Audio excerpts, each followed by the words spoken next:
But we're not looking at it as such. We're looking at this as a tool to develop more techniques, okay? So that was the concept of closing that gap from that initial jab and cross. How now I have a double trap happening there. You see that?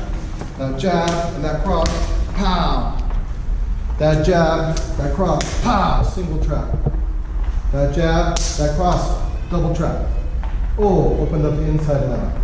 That jab, that cross, opened up the outside line. And so on. So now those kinds of things become a lot more useful when we start off from here and here. Here and here. Or 1, 2, and then, and then 1, 2. 1, 2, and now this turn. 1, 2. That was the first one, right? Now see, now he's putting in the traps. He's natural, right? He's dangerous. So you start putting in the traps, which lead us now to techniques. So to make the techniques is pretty simple. You see how that connection is happening, right? Now we're going to take it to another step and add a new technique to it, which is going to be, in this case, joint locking. So most times when you learn joint locking, when they have contact already, they're called Mo Sul in Korean martial arts, self-defense.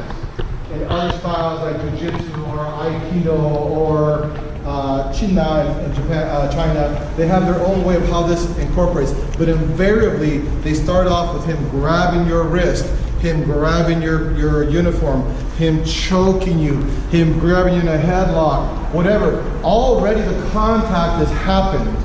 Already contact has happened. Already contact has happened.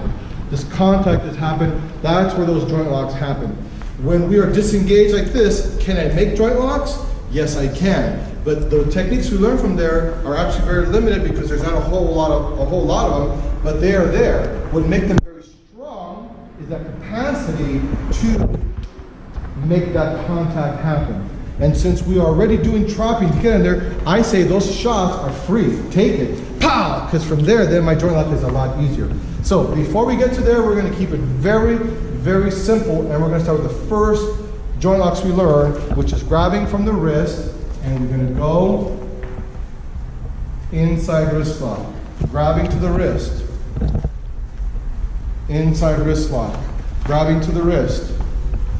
Inside wrist lock. As you see, each time here, he's grabbing to which part of my wrist? The inside or the outside? Outside. Outside. Now, can I do this if you grab to the inside? Sir, you grabbed me wrong. That's the wrong grab. You're supposed to use the other hand, please. That's my bad side. There's no such thing. It is what it is. So, can you still do the technique? Of course. That's why we have our drills.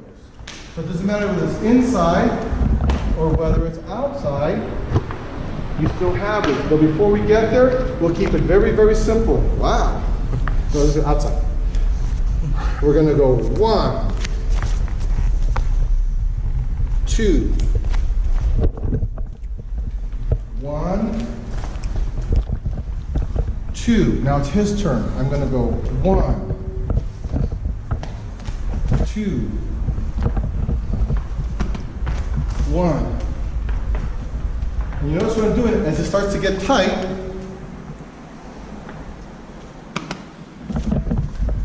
I'm protecting him, he's protecting me, and as we start realizing that the technique is starting to get effective, starting to get tight, we tap. Just so that you know it's good and move on. I'm not here to win, I'm not here to break him, I'm not here to hurt him, or vice versa, we're here to help each other.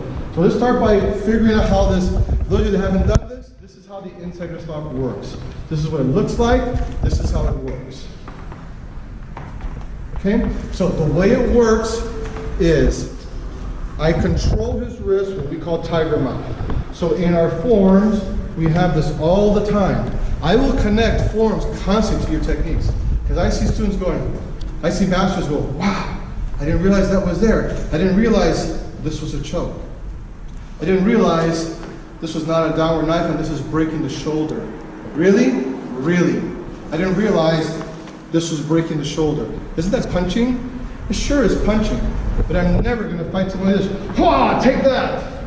Because obviously I'm in the wrong position for that. So there's more going on there than meets the eye. Sure, the strikes are there, but actually that's breaking the elbow. and I'm literally in a horse stance, classic. When I go here, sure, if he punches to me, this is a knife hand, sure. But if I do a FaRang Mu Sul, really, this is now breaking the elbow and breaking the shoulder. Come on, Nelson. Come on.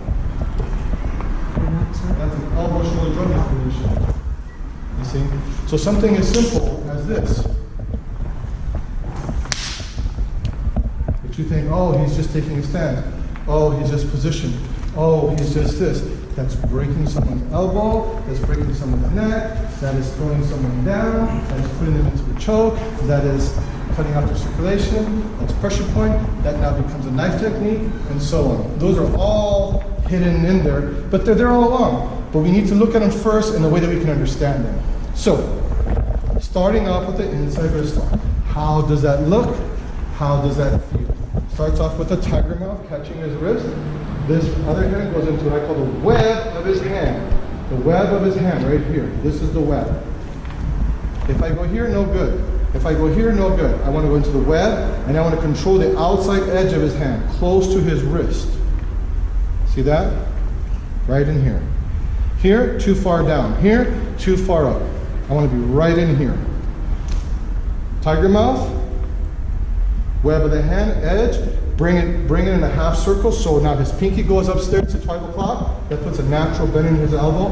That's when this one cranks and rotates. Okay, there it is, inside wrist lock.